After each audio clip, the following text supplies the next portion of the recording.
Ladies and gentlemen, good day and welcome to the RSWM Limited Q4 and FY26 earnings conference call hosted by Rick Capital. As a reminder, all participant lines will be in the listen-only mode and there will be an opportunity for you to ask questions after the presentation concludes. Should you need assistance during the conference call, please signal an operator by pressing star then 0 on a touchtone phone. Please note that this conference is being recorded. I now hand the conference over to Ms. Richa Singh for management introduction. Thank you and over to you, ma'am. Thank you, Yusuf. Good evening and welcome everyone to the RSWM Limited Q4 and FY26 earnings conference call. Today from the management, we have Mr. Rajiv Gupta, Joint Managing Director, Mr. Manoj Bansal, Chief Transformation and Chief Risk Officer, Mr. Nitin Tulyani, President and CFO, Mr. Surendra Gupta, Chief Compliance Officer and Company Secretary. Before we proceed with this call today, I would like to take this opportunity to remind everyone about the disclaimer related to this conference call. Today's discussion may be forward-looking in nature, based on current beliefs and expectation of management. It must be viewed in conjunction with the risk that business faces that could cause or differ from future results and performance, which is expressed or implied by such forward-looking statements. I now hand over conference to Mr. Rajiv Gupta for industry outlook, followed by Mr. Nitin Tulyani to take over for the financial overview. Thank you and over to you, sir. Thank you, Richa. Good evening, everyone. I hope you and your families are doing well. It is my pleasure to welcome you to RSWM Q4 and FY26 earnings conference call, and we sincerely appreciate your continued interest and participation. The financial results of RSWM, press release, and investors' presentations have been shared with the stock exchanges, and we trust you had an opportunity to review these. Let me start by briefly setting the context for global and Indian economy. As you all know, the past year, the year FY26, has been a period of strategic transformation and disciplined execution for RSWM. While the global textile landscape remains complex due to continuous challenges on account of geopolitical factors, I am pleased to share that we have navigated these headwinds with resilience and could turn around company performance, which is evident from the results shared yesterday for FY25-26. Our focus has been on improving the quality of earnings rather than chasing only volumes at a cost. And the approach is now beginning to reflect in our margins and overall profitability. Looking at the global environment, textile industry is currently going through a soft patch, with demand normalizing rather than sharply recovering. Discretionary spending, especially in the Western countries, continues to be cautious, which is impacting overall demand. At the same time, we remain mindful of the challenges facing the industry, including government regulations. For example, road tax was taken off for part of the years. Import duty on cotton was there for most part of this quarter. U.S. tariffs is a concern which all of us know. The recent impact of Gulf War is also very significant. We have headed to global uncertainties, these things have also disrupted the trade flows. The impact has been visible in terms of volatility in the key raw material cost and also significantly increasing the other cost components like dyes and chemical cost, freight cost, impacting overall cost structure of all textile products. Another key concern has been energy availability, especially gas. Gas availability due to restrictions of the route because of this Gulf War, along with the supply disruptions on the hubs like Surat, has affected the part of industry value chain. RSWM is also impacted because of this disruption of gas. Especially our denim division has suffered production for some days during the month of March. Despite these near-term challenges, there are encouraging structural positive things. Now, progress on UK, EU and New Zealand FTAs is expected to be open soon, and this will bring new opportunities for the entire textile sector. At the same time, we are increasing our focus on new geographies, adding new markets to offer all products to diversify our revenues and reduce dependence on few markets. Internally, we continue to drive value addition by improved internal processes and review mechanism with a strong focus on execution, discipline, and operational efficiencies. Our strategic direction remains clear with more focus on value-added products, enabling us to enhance margins over the higher-up value chain. Our proactive shift towards renewable energy, which we shared in the last conference call, having a tie-up with Adani round-the-clock power. We are now having around 70% of our energy mix coming for sustainable sources like wind and solar, and this continues to be a key differentiator, helping us to mitigate the volatility and strengthen our long-term competitiveness. While these external challenges persist, our strategic focus remains unchanged, strengthening our product mix, driving the value-added growth, improving operational efficiencies, and maintaining strict control on our cost. As we step into FY27, we do so with a cautious but confident outlook. We are prepared for a gradual cooling in the global markets by maintaining downside readiness and also upside opportunities that we are likely to have. Our approach is capital allocation would remain disciplined, with a strong focus on capital expenditure projects that offer shorter payback periods of 1 to 3 years, particularly in the area of modernization and productivity improvement, which help us in management of cost and also creating more competitiveness to us. Also, as you are aware, our Board of Directors in April approved a proposal for infusion of equity through the preferential issue of 24.7 lakh convertible grants, which are equivalent to almost 36 CRs, to LNJ Textile Advisory LLP, which is a promoter company of LNJ Bhilwara Group. This shows the confidence of promoters in the company's performance. Again, a positive signal for all our investors.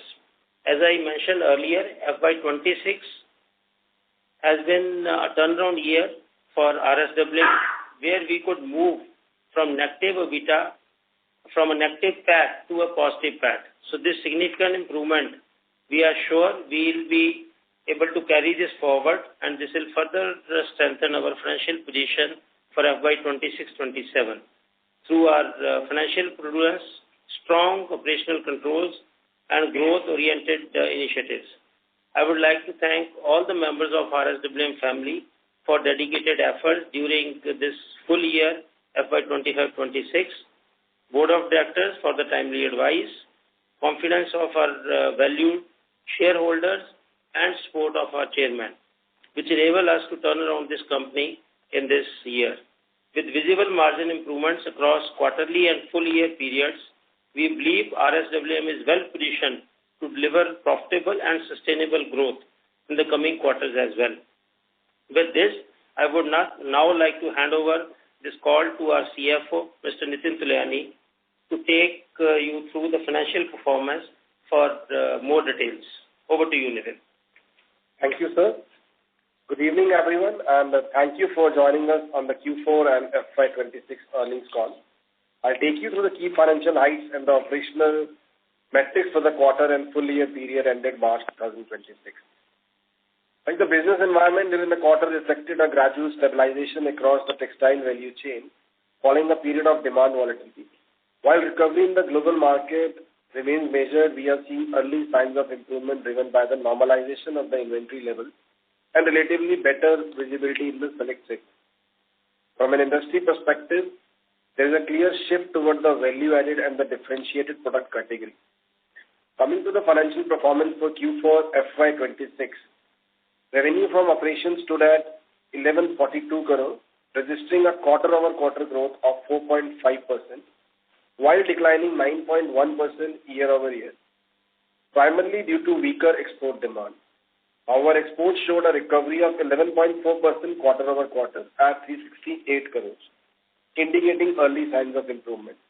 Our domestic sales remain relatively stable at 774 crores, reflecting resilience in the domestic market despite overall demand softness.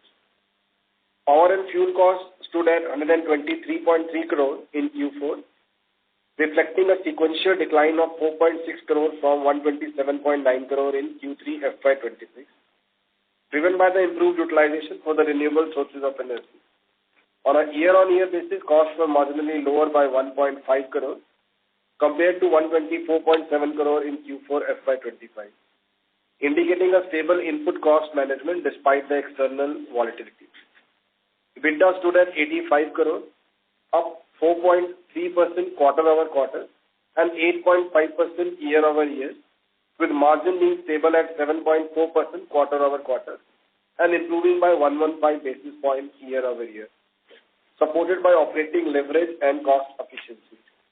Now coming to the full year 26 financial performance, our revenue from operations stood at 455 crores, reflecting a year-on-year decline of 5.6%, primarily impacted by the weak demand conditions, particularly in the first half. Domestic revenue declined 4.5%, while exports were down 8% year-over-year. Despite of all these odds with respect to the declining revenue, we have been able to sustain our margins. Our gross profit improved to 1753 crores, up by 1.4% year-over-year, with a margin expanding to 38.1%, an increase of 246 basis points, primarily supported by better raw material cost management and improved spreads in the second half.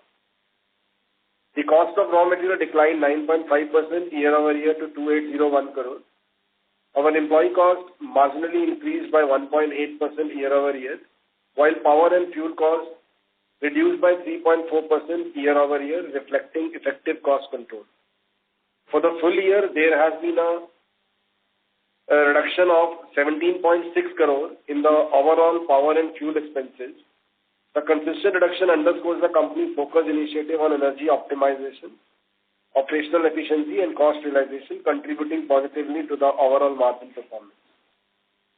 Our other income increased significantly to 51 crores in FY26 from 29 crores in FY25, registering a strong growth of 22 crores, a year-over-year of 74.5%, primarily driven from the gain from the sale of the non-value assets.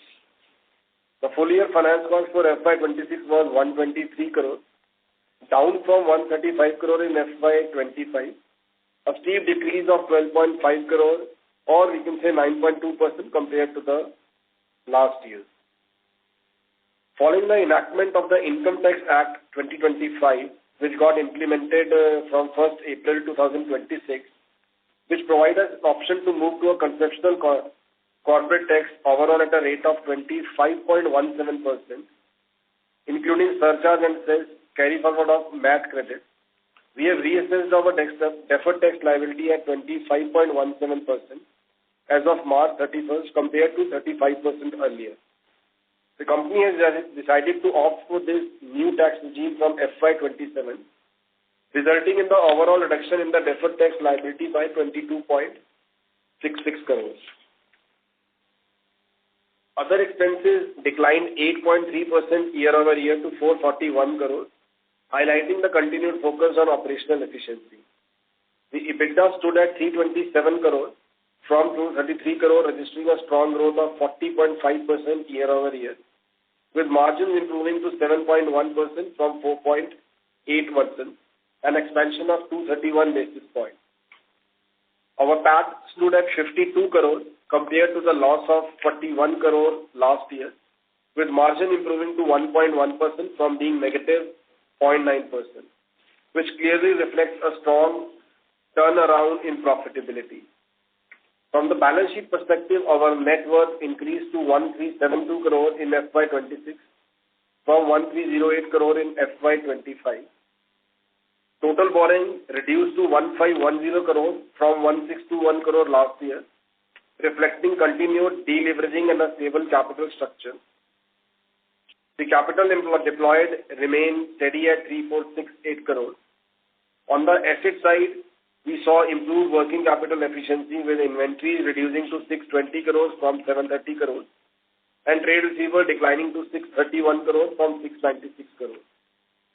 Our financial assets have increased to 387 crores from 299 crores, primarily on account of the investment the company has done in Adani Power and strengthening overall liquidity, indicating ongoing investments in the growth initiative. Overall, these movements reflect disciplined capital allocation, improved working capital management, and a stronger balance sheet position. Now, with a stronger balance sheet, improved cash flows, and continued investment in modernization of our plants, we believe the company is well positioned to deliver steady revenue growth and margin expansion in FY27. Thank you. We will now be happy to take your questions. Thank you very much, sir.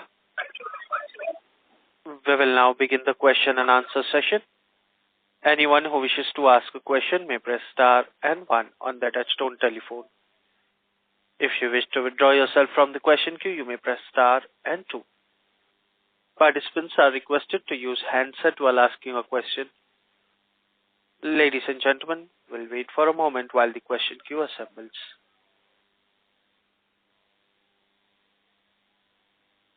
Participants, to ask a question, you may press star and 1.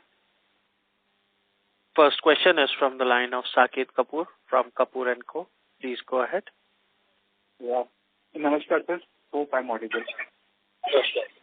Yeah, Saket, you are. Yeah. Thank you, sir, firstly, for the opportunity. And, sir, as you mentioned that we have laid the foundation for improving our return ratios going ahead. So, in context to that, sir, if you could just give us some color of what will bring that rate of change in terms of improved profitability, in terms of how the utilization levels are currently, and what are we anticipating going ahead firstly? So, if I could gather you right, you are talking about the utilizations of the plant operations. Yes, sir, plant operations, and what exactly are we expecting when we are alluding to the fact that our profitability will be improving on our profitability going ahead? Okay. So, the year under discussion, particularly the quarter 4, has been really challenging for entire textile industry. Needless to mention, this U.S. tariff was already creating a lot of issues, and then this disturbance in Gulf between Iran and Israel put many things for challenge, particularly availability of gas, and then transportation period for export, freight cost for export to these countries, dyes and chemical costs. So all these things have actually impacted majorly in the quarter under discussion. Now, when we say that we are better hopeful, or we expect things to be better off in the coming quarter, one is that we expect the things to be normalizing and normalcy to prevail in this period. But at the same time, we also are looking at for better utilization of assets, particularly denim and knit. These are the two businesses which were impacted largely because of this, geopolitical situation. Our other businesses, synthetic yarn and sustainable textile business, which is recycled polyester, are more domestic businesses, and the challenges were comparatively less. Denim and knit are the most affected, and then melange particularly was impacted because most of the sales are deemed export. We supply to the garmenters who are exporting in turn. That was also disturbed. So we expect utilization in these three businesses to be slightly better, and the cost also to be controlled in current quarter and the quarters now onward. So this probably will help us in getting the better margins. Otherwise, focus on internal efficiencies, internal operational controls will continue to be the same, and we are likely to get benefit of whatever steps we took in last 4 quarters for the same. Sir, in terms of utilization of the assets, if you could just give category-wise what have been the utilization in percentage terms? So if you look at in synthetic and fiber business, we are more or less utilizing this optimally. In melange yarn, the utilization are to the tune of 65 to 70%, which we expect to go back to 85 to 90% level in maybe within this quarter or early next quarter. Denim utilization has been comparatively better. We currently are able to utilize 80% plus, and we can improve it further to 85 to 90% to optimize our operations. Net operations were affected more. We were having the utilization below 80%, which can go to plus 85% level. So I think in all 3 businesses, there is a potential to improve utilization between 7 to 10% in the coming quarters against the utilization level in quarter 4. Okay, and so the disturbances which we face, particularly with the availability of gas, that things have been corrected, and post-March exit, are things back to normal, or the cost and all have gone up, the cost of gas procurement of gas? So again, you are updated on these issues probably. Though the availability is better, we had the disturbance in mid of March for 2-3 days, and then on and off disturbance because of availability throughout the March. But now in April, availability of gas is there, but the cost has significantly gone for upward revision. So that is a challenge, and we expect this to resolve maybe towards the end of this, but that is only a hope. Till the time things normalize in Gulf, so this cost may still continue to be an issue with us. But availability for sure is okay now. So can you give some more color on the spread part then? How, although there have been a cost increase, so that should have been passed on to your customer, and how have currently the spreads in our yarn business? So spread in business to business are different, and they are maintained in few businesses. It is improving. But the business under discussion is denim, where this gas increased prices has impacted. And as you know, you have already booked orders in hand. Passing on the cost or trying to increase the prices happen for the future order. So there is a lag between cost increase and the price increase. To that extent, you always suffer, and sometimes it is not possible to increase all costs to the final product. Now, particularly if I talk about denim, there have been 4 or 5 fronts where cost has increased. One is gas, second is dyes and chemical, third is freight, and fourth and biggest is yarn prices. So though as a company we have advantage if the yarn prices go increase for our yarn business, but for the denim business, the increase in the yarn prices both in cotton or in polyester cotton have impacted increase in the price of denim per meter, but passing on it to the customer always take time, and there is a lag. So to that extent, our margins and the spreads are impacted in denim. To some extent, this also impacted our knitting business. But for other business, normally the raw material stockage and the sales are more or less of the similar days, and the spread is kind of maintained. But passing on the increase in cost to the customer normally takes some time. Right. Last 2 points, sir. Sorry to interrupt, Mr. Kapoor. May we please request you to rejoin? Yeah. Thank you, sir. Before we move to the next question, a reminder to the participants to ask a question. You may press star and 1. Next question is from the line of Rioben from Equity Intelligence. Please go ahead. Yeah, hi. Good evening. First, congrats, Mr. Chinwala and Rajiv and the entire RSWM team on delivering a very good set of numbers, even though it was a very challenging period. So I just wanted to say kudos to you all. So my first question, I just want to know, see, in your spinning division, right, what percentage is currently, structurally not viable at the current yarn and cotton spread? And what are the plans for those divisions? Are you looking at shutting it down, or are you looking to continue to operate it, but maybe at lower levels? Can you help me understand that?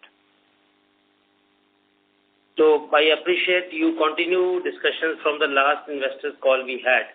Yes. So last time we discussed that we'll cut down certain operations, spindles, or the products where we are not able to have the right margins.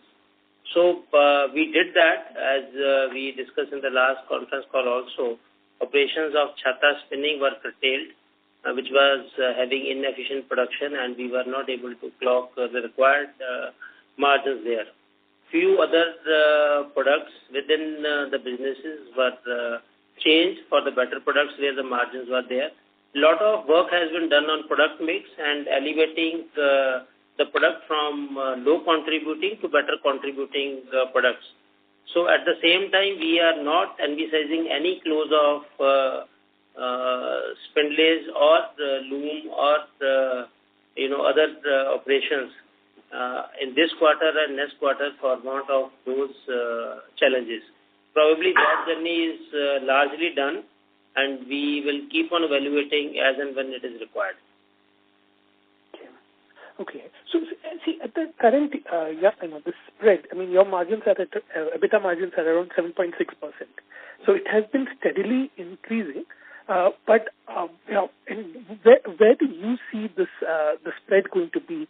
In order for RSWM to hit a double-digit EBITDA, is it dependent on maybe demand, or is it going to be an internal change, or is it a customer mix? What would bring or make, what changes would be required to hit that double-digit EBITDA margin? So first of all, as you want it to reach double-digit, more than that I want it to see in double-digit at the earliest. So that is, we are aligned fully there. Now, how this will happen, it cannot be because of one particular thing.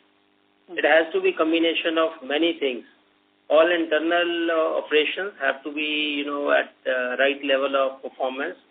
We have to closely participate with the customer in terms of product development, creating value for them, and partner with them in their product development. And also we have to be efficient in our supply chain in terms of sourcing our raw materials and ensuring that we sweat our assets right, utilize them right, and work on the inefficiencies continuously.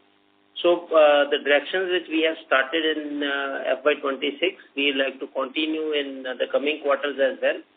And as the markets start looking slightly better, we, more than you are looking forward to see double-digit EBITDA at the earliest. Okay. And one last question before I head back into the queue. So I'm also following your turnaround series. I think that was a very nice. I follow it every week that you put out. And Thank you so much. Thank you so much. Yeah, I think it's really good. So see, the thing is, when we compare your working capital to your peers, it still seems to be slightly higher. And you were talking about cash flows last time. So is there a targeted working capital to sales ratio you're looking at? Is that something you have in mind? So I agree with you, but when you compare, with the yarn people, maybe our working capital ratios are slightly higher. But please be aware that we are a combination of 5 businesses. Our working capital in cotton yarn, melange yarn, then synthetic yarn is more or less in line with the peers in the same industry. And now denim has a different set of working capital, where outstanding has a different this thing. But we are continuously working on this area. And Nitin want to add something in this. Let me hand over to him. So just adding to what Rajivji said, if you come to the working capital which is visible in the balance sheet, it consists of 2 portions. One is in the form of the structured term loan, which we have taken in the recent past for the expansion of our denim business, knit business, as well as the kapas unit which exists in Barswara. So as the balance sheet date, we have roughly 700 crores of term loan which forms a part of the total borrowings. But if you talk about the working capital, it's close to around 800 crores, which is structured across all the different businesses which we have. So I hope this answers to your curiosity of the working capital. Okay. Yeah. Sure. Okay. And I have a few more loans which are there. The loans which are there, we are repaying them year over year, and hopefully in next 3 years our entire loans will be finished. The major portion of it. Okay. Thank you. I'll get back in the queue. I have a few more questions. I'll get back in the queue. Thank you. Thank you. Participants, to join the question queue, you may press star and 1. I repeat, to join the question queue, you may press star and 1. Next question is from the line of Rishabh Sharma from VT Capital. Please go ahead.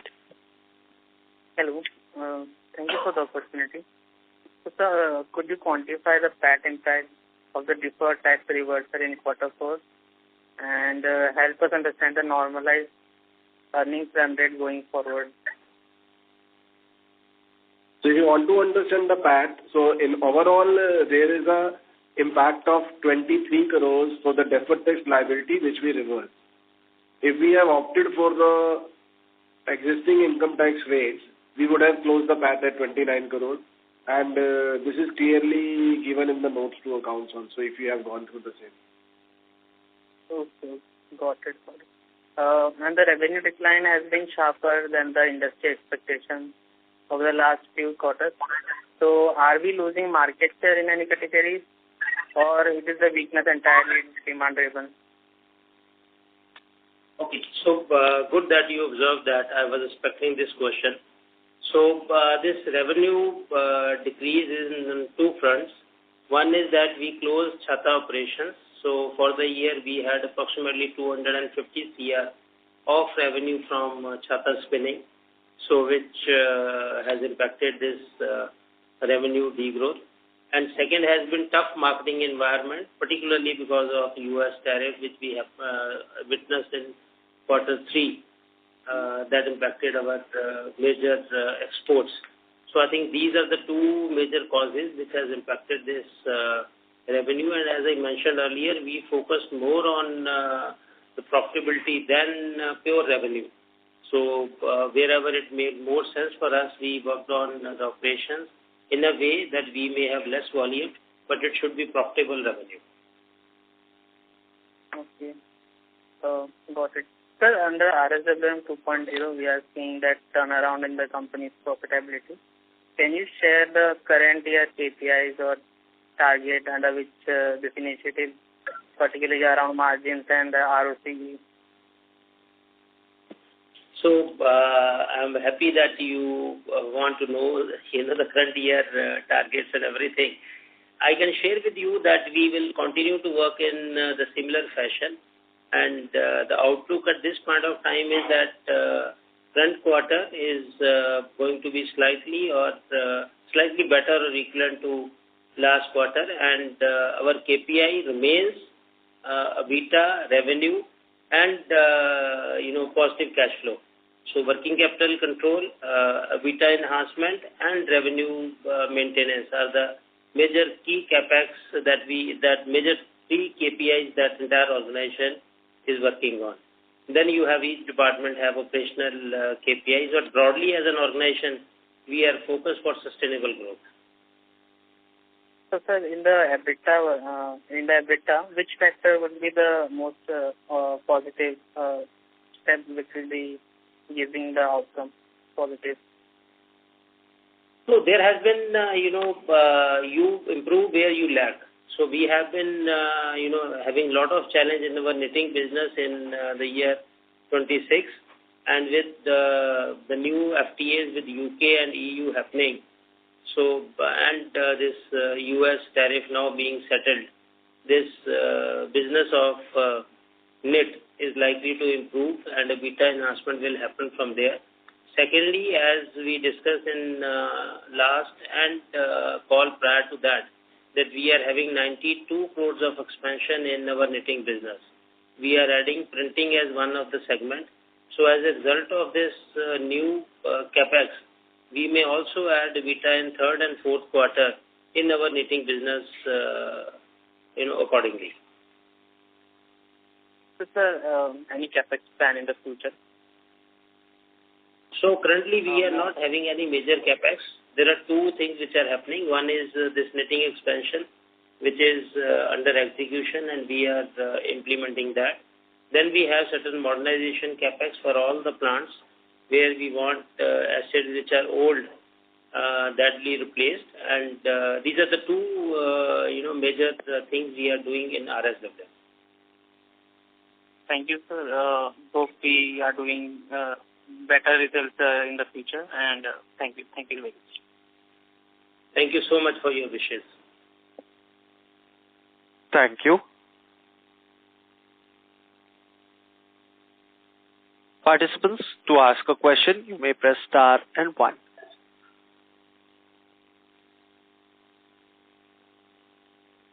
Ladies and gentlemen, anyone who wishes to ask a question may press star and 1.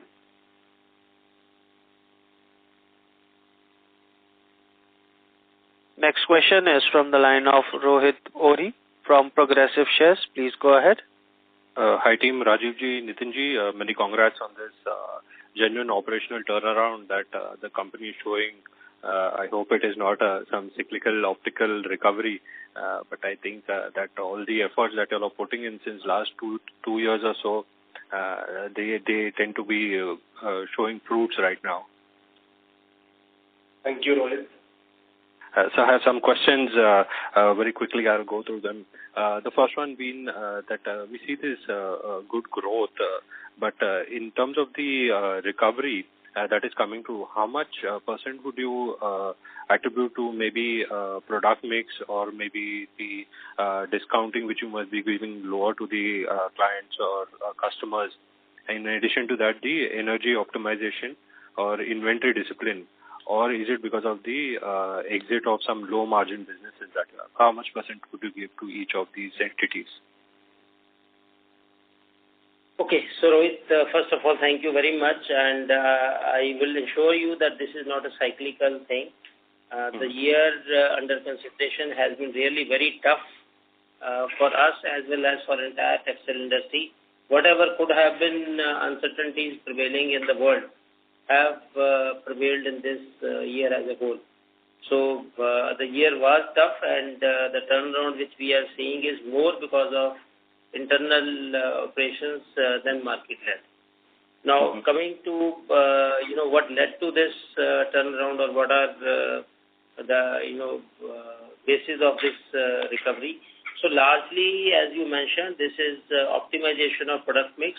Now we have 5 businesses, and each business we are trying to optimize product mix, essentially reducing our volumes of the low contributing products and enhancing or developing new products which give you comparatively better volumes, and then optimally utilizing your value-added product lines wherever attachments or competencies are built, how to utilize them for better, and then trying to focus on your working capital. If you look at, we saved around 12.5 CR of interest, so that more has been in terms of optimizing our working capital, both in debtors as well as in stocks. So the team has been trying to work on lower availability of stock and try to work more closely with the customers for the better collection. So everything has contributed in this recovery, and there is still a margin which we have to continuously keep on improving.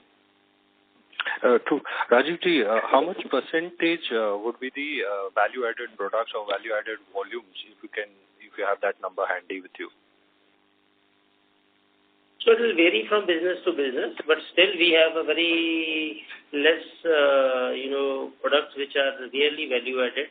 Now, what happened is, whatever the value-added products we developed in last 2-3 years, they turned into commodity very soon. Value-added is only till the time you are not, there with most of the spinners or most of the other products. you have to continuously keep on working. So as on today, we are not mapping this exactly the way you are saying, but I would accept that it is not high in numbers. It is less than maybe 1/5 of our sales. Okay. My next question is, you did mention a bit about the customer addition or geographic additions in your opening remarks. But if you can take us through that, how many of these customer addition or deletions have happened, maybe in the domestic or the international market, and which are the global customers which have actually started procuring from us when we talk about UK FTA or maybe New Zealand FTA or the other FTAs that are coming through from Australia? So these FTAs are yet to be reality. These are more in the terms of,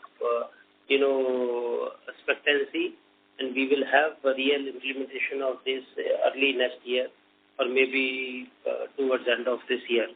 Now, what we did was optimizing within our own markets and seeing that which market is comparatively better for products. So we added a couple of countries. For example, in Milan, we were exporting more to, say, Korea and Bangladesh. So we added 2 more markets of Europe and a few customers from Sri Lanka. And, the focus on developing the niche markets where the competition is more in the quality of the product rather than, suppliers. So similarly, in denim, we try to work on few domestic as well as international brands. US, we added 2 more customers during this year. And within India, our volume to brand have increased over a period of,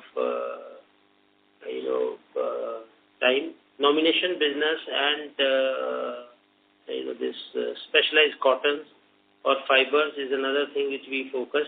So I think it is a combination of many things, not exactly, only addition of markets. The paying markets or the rewarding markets or the rewarding customers have been something which we try to get.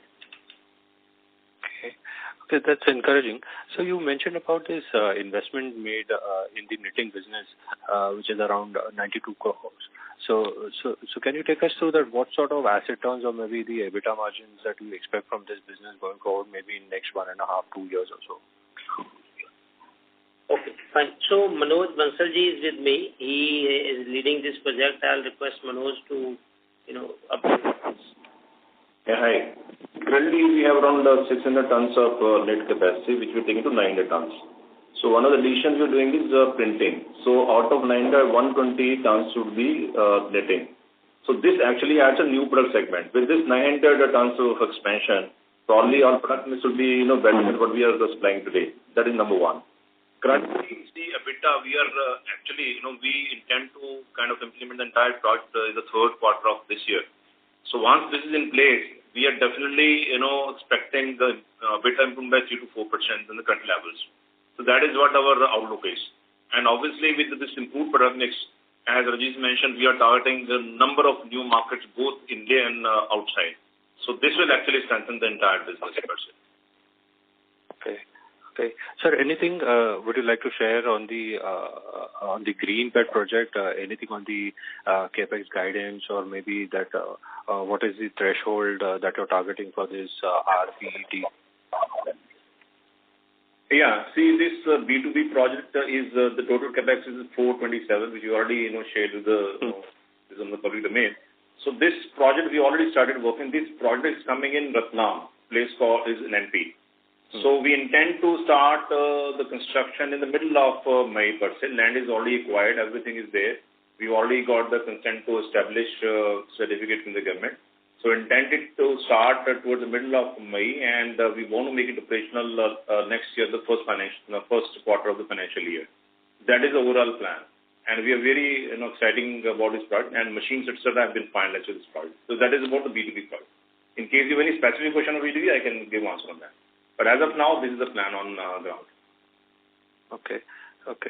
Rajesh, if the last question, if you can take us through that, how do you see India positioning against Bangladesh, Vietnam, or China, and what are the things that you look at maybe in the next 3 years or 5 years or so do you think that we can probably grow at maybe 15% CAGR growth for the next maybe 4 years or so?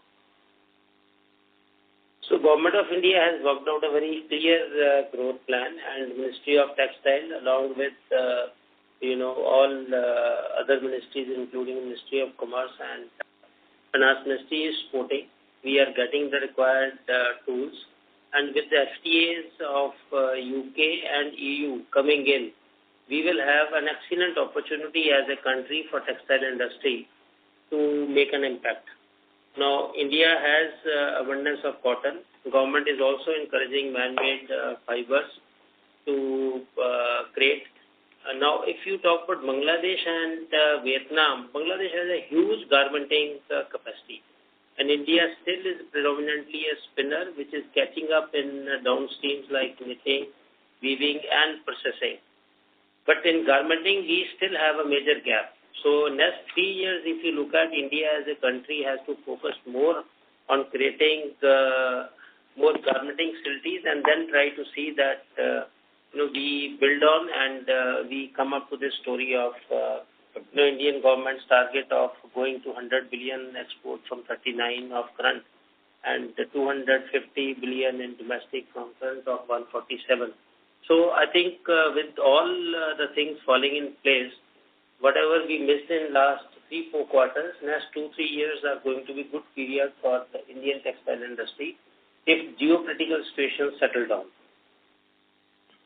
And sir, in terms of RSWM maybe reaching to 6,200 or 6,500 crore kind of a top line in next 3-4 years, do you think it is possible? Yeah, it is possible. The way India is growing, RSWM will not miss out this opportunity.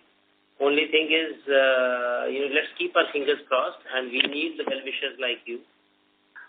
Thank you, sir. Thank you for answering my question. Thanks a lot. Thank you. Thank you. Thank you. Ladies and gentlemen, in order to ensure that the management is able to address questions from all the participants in the question queue, please restrict yourself to 2 questions only. Should you have a follow-up question, please rejoin the queue. Next question is from the line of Nihar from Millennium Money Finance. Please proceed. Hello. Thank you very much for the opportunity, sir, and congratulations on the wonderful recovery of the company. So, sir, I have 2 questions. As you stated that U.S. tariffs impacted the company, so would you say that the U.S. order book has fully recovered after the tariff settlement? So, I will say that it is under recovery. Normally, the garmenting is a long cycle. Once you miss a cycle, sampling and the product orders are done to maybe the alternate countries, it takes time to come back to the supplier. And, wherever we stuck to those customers, offer discounts, so those volumes are coming back. But the product development which suffered during this period of 3 to 6 months, that is still impacting. And if everything goes well, I think another 2 quarters, things should be back to normalcy. Okay. And the second question is that what percentage of total exports are from U.S. currently, and how much you think it will grow in the future? So, if you talk about India has a good share of exports to U.S., particularly in the market, the products like home textile. Now, if you talk about RSWM, our direct sale to U.S. are limited. Most of the products that we supply are going to the garmenters or, if I talk about yarn, to the weavers and knitters, where in turn convert into garments and then they get exported.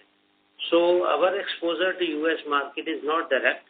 It is indirect, and we are impacted indirectly and also recovering indirectly. Okay, sir. Got it. Thank you very much, and all the very best. Thank you. Thank you, Nihal. Thank you so much. Thank you. Next question is from the line of Pramod from Interglobe Finance. Please go ahead. Sir, I wanted to understand the power cost. In the standalone, I can see 495 crores, while in consolidated it is 484 crores. So first question is why the consolidated number is lower than the standalone number. in terms of power and fuel? And second is the investment of 60 crores in the renewable energy. What is the power cost reduction that we are looking at? So coming to your first question with respect to the power cost, like in our consolidated financials, we have another entity called BG Wind Private Limited. So which is primarily for the wind energy. So maybe because of that, the number is, you are finding the difference. So, and coming to the energy, right? Coming to the power cost impact which you're talking about, so I would like Manojji to answer this question. See, regarding the Adani Power, we are anticipating the impact of almost 1 rupee per unit in the overall production. And how many units would that be? Can you help me translate that in terms of amount, sir, for the next year? See, around we use currently around 40-50 lakh units per day, so the impact would be that much. 40-50 lakh units per day. So this impact is varying from season to season. This is solar and wind power, and the availability of wind and power generation of solar is something which varies from season to season. So on an average, we are likely to get saving on say between 3 to 5 lakh units per day, and that's all the saving. So 40 to 50 lakh units per day, right? No. Is the total See, what we are saying is because of this project, the impact will be almost 3 to 400 lakhs unit per day, and the impact is 1 rupee per unit. So you can anticipate probably we can see the 3 lakhs, around 3 to 4 lakhs impact per day. So monthly if you see, it's almost a crore. Okay. Thank you. Thank you. Next follow-up question is from the line of Ruben from Equity Intelligence. Please go ahead. Hi. Yeah. So it was good to see you're doing this capital raise, even though you're just increasing your stake by 2.5%. I just wanted to understand that a little bit better, because earlier in the news it was saying that Bhilwara was looking at investing 700 crores for this green pet plan. But now it seems to be largely done through RSWM, and we are raising debt for it. So is there a possibility that maybe the promoter would be infusing more equity in this project? Or could you just help me understand that? Or so we could not get your question. Can you rephrase it in a way that we can understand?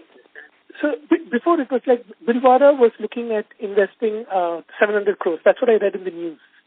Right? Yeah. Now I got it. You are talking about B2B project. Yeah. The green project earlier as a group, it was being explored by our Bhilwara Energy company. But originally this project was envisaged by RSWM, and we were exploring this project, at location other than the current location, which is Ratlam, and then RSWM financials at that point of time, and overall, fitment within RSWM was taking time. That is why this deferment was there. But now, since we already are in fiber manufacturing, and we produce 130 metric tons of polyester fiber from recycled PET bottles every day, and we consume 60 lakh bottles per day. So management per se thought that it makes more synergy to have this project in RSWM, and in order to ensure that we do not open a big capacity right in the beginning, the project envisaged originally was around 700 plus CR, and then we scale it down almost to 60-65%. And the current project, which our subsidiary in RSWM is taking, it's around 427 CR. So I'm just, what I'm trying to understand is, isn't it the worry that it's going to be majority through debt? Like 300 crores in the last call, that was what was mentioned. So it is 70-30, yes. So wouldn't it be better? Wouldn't it have been better to have raised funds and not use debt instead? So, Nitin this side. So, just to answer your query, so the total project cost is 427 crores, out of which we have raised almost 70% of the amount by way of project financing. We have already got a loan approved for 300 crores. And rest of the portion is being introduced by a mix of equity and a loan from holding company. This is how the structure is for the entity. Okay. Okay. So 300 crores. Sorry to interrupt, Rioban. 127 crores. Okay. Just one Sorry last to question. interrupt, Rioban. We'll take that as the last question for the day. Thank you. Okay. Ladies and gentlemen, that was the last question for the day. I now hand the conference over to the management for the closing comments. Thank you. So, in closing, I extend my sincere gratitude to our employees, stakeholders, and partners for their unwavering support. With collective effort and a shared vision, we are well positioned to drive innovation, strengthen our market presence, and deliver sustainable value. The road ahead holds great promise, and I'm confident in our ability to grow and succeed in the years to come. Thanks. Thank you, sir. On behalf of RSWM Limited, that concludes this conference. Thank you all for joining us, and you may now disconnect your lines. Thank